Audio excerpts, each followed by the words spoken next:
stories about you are true. Ah, so you have heard of me. But you've forgotten, or perhaps chose to forget, that I was the one who led the way for you. You and your brothers and sisters. I was the first of our kind to become the best. But no, I wasn't. You soon came into being and took that place. I was too young to even know you. Besides, we never spoke, nor were friends. So, how can you say all that? All I know of you is that you kept lonely, but always smiled to everyone. But I guess you never liked that in the inside, were you? The last time I was told about you is that you went to Sodor, and that was it.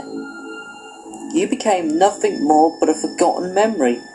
But Timothy, you do know that I'm the last of my surviving brothers and sisters. I still live because I'm important to people. I was special and had the pride of a tank engine. Something that you once had before. And before you came this evil and twisted freak of misery. A dark side of a near mirror image of my very self. I carry the memories of that fact that my own kind was most likely wiped out and I was the only one to survive. That scarred me for life. I lost everything. The feelings of love that made me and my brothers and sisters had for each other as a family. It was all destroyed. I've hidden all this away, but until now, with you doing all this haunting and terrifying the branch line, and now at last seeing you in person, has brought all of those memories back. That's right. All the memories you wanted to forget. All the feelings you didn't want to accept. You have to remember me. Let's suffer together. Suffer with me. No, I won't allow you to. My friends told me all about your past. You killed yourself for nothing, all for nothing, and you wasted yourself. The truth of your demise is just that, or was, the fact that you somehow grew tired of yourself and decided to end your life that way. Shut up. Shut up. You don't know anything. You don't even know the real truth. That was not everything. That wasn't the end. Don't you think you know what happened? Just because you heard about my haunted past, Thomas. You don't know my suffering. You don't know sorrow. You don't know the faces that trembled in fear, even though they were innocent lies that meant cruel end to their lives. The terrifying pleading from my driver, telling me not to go over the cliff. The passengers who went with me, the men, the women, and the children, they all died with me. The negative emotions I had boiling up inside me, and my own self forced that suffering into me. All the hate, pain, and sadness, and that suffering. Yet I have to continue to live with it. So yet, how can you say that you think and pretend to feel all of those terrible things I did and understand me at all? I can tell you're in pain and in deep suffering, and I want to know the real reasoning of all this, Timothy. What made you go to such tragic lengths to do what you did? None of my brothers or sisters of the E2 class ever did this. Tell me, Timothy, what caused you to kill yourself? Tell me!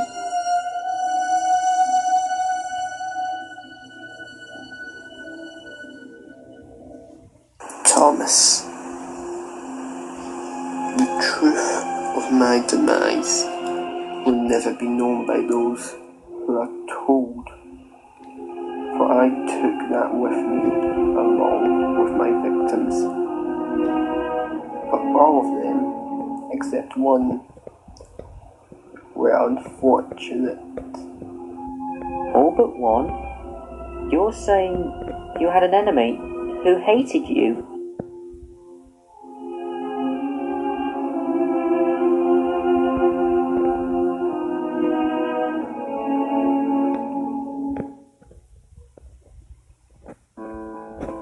You see, I was only a prototype for the rest of the class of E2 class when we were introduced in 1913.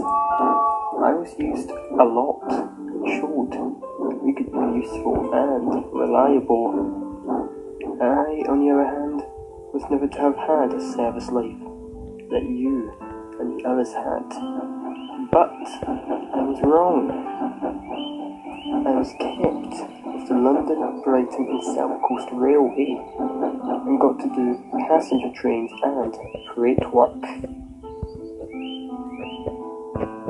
Even if I did a little work, I still considered it a big deal and worth doing. You and I never met much, barely spoke, but we would exchange whistle salutes as we passed by. And towards the end of 1913, I was put to the side and retired. But that was short-lived, and I was handed over to Sodor to help with the railway's growth. But I was in terrible shape, and being used so long, my parts were worn, and at the time was difficult to repair. But also most of all was the way I was treated by the old controller. Throughout 1914, before the outbreak of World War I was treated badly by the people who did not know how to drive those engines properly. But that was because the controller assigned them to do that, to make them look like professional crew members. I never had any accidents while this happened, but I was so angry and embarrassed that I rapidly lost my pride and faith in who I was, and I went into a deep depression. Around early 1914, I was scolded and looked down by the old controller. The fact was that he never really understood how to run a railway and was only into money and greed. He later told me that after I was to take a night passenger train, I was going to be withdrawn and later sold for scrap, mainly due to my parts being so old and overused a lot, and not getting enough repairs done correctly.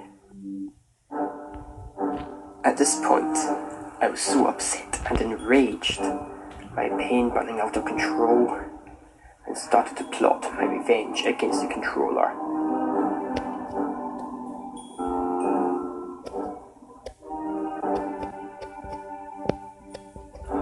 I didn't know it until I left, but he was on board the coaches along with other passengers. Deep down, I knew what I was going to do. It would cost me a heavy price.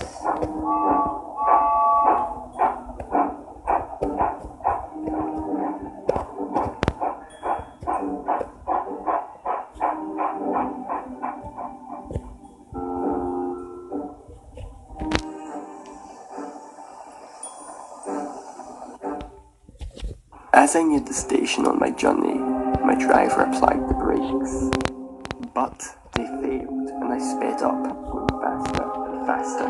I refused to listen to my driver's pleas to stop, and after I got turned onto the wrong track and saw I was heading towards a cliff, I gave in to my hatred and pain and shouted out my last words, cursing and falling to my death, taking every soul with me, including the controller who made my life a living hell. So, that's it. That's the reason why all this has happened ever since. You wanted revenge on the old controller who once used to rule this railway for treating you like the way he did. In the end, you got your revenge, but it cost you your own life and all those people. I understand it. I understand the pain and rage you had to suffer from. But surely, deep down, you had to regret what you did in shame and remorse. Those other people didn't deserve to die, and neither did your crew. It's time you put all this to an end and move on, Timothy. It's not worth being in this state of evil that you've been in for all these decades.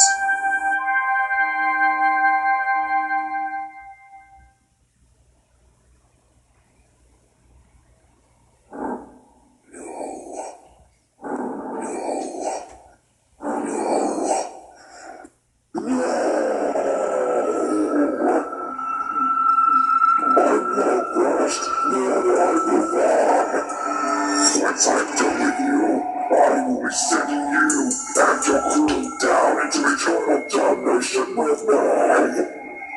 Timothy, you're being controlled by that inner demon. Fight it off. Break free. You cannot stop me. I will send you to hell. You can't prevent me from completing my quest. The end is upon you.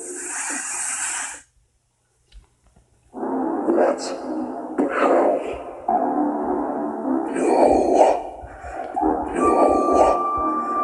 Curse you! Curse you,